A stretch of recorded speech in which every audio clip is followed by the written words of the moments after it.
My heart problem first started in 1990. I had a major heart attack with EMS being called and being defibrillated like 17 times. From that point on, my designation was that I had congestive heart failure. Then I had another heart attack, and they put a defibrillator in. At some point, had another heart attack, and we discovered that my congestive heart failure had doubled in severity, and that's when I considered the heart transplant. So I went to a friend who worked at a fairly prestigious clinic in Houston, and they said they only refer to the best. So he came back with 3 names. He said Carr, Loyolka, Gregorek, and they're all at Memorial Hermann. Steve's heart was in a fairly bad condition, and just from the trajectory of his disease, you could see in the next year or two that his chance of being around would be very low. And despite our best, what we call medical management, he kept having recurrent heart failure. Even with 1 intravenous medication, his heart did not pick up enough.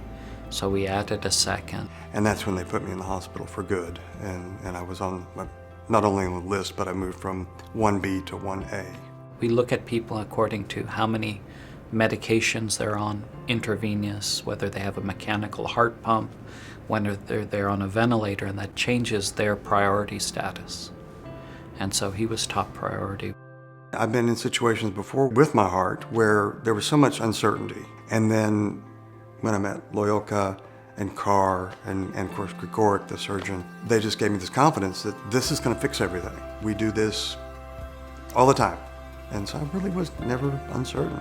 I said, it's like getting on a bus. You sit down, the bus driver drives. And I said, but in this situation, I got to choose my bus driver, and I got to choose the best one. So, I'm just riding on the bus.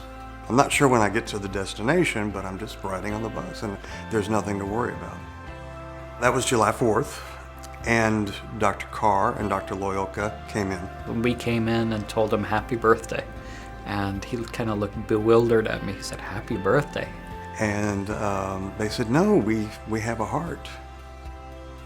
It's a very closely orchestrated procedure, and just when the donor's heart arrives at the OR, the recipient heart should be coming out. Every minute counts.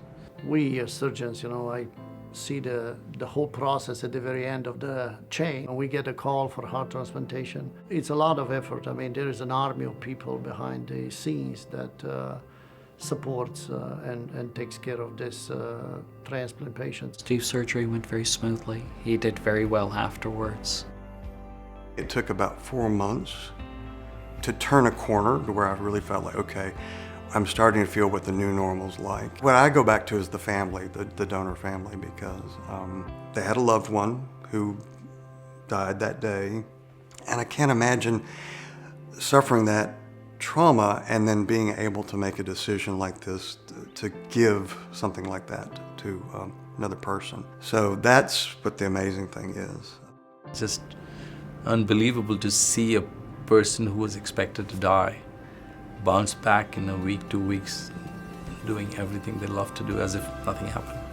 So obviously to be part of the team where we can help them even at that desperate stage, that is something very hard to describe. There's no better feeling. There's hours and hours of work, and for a lot of people involved, just to see the smile on Steve's face, to see the smile on his mom's face, that's the whole story.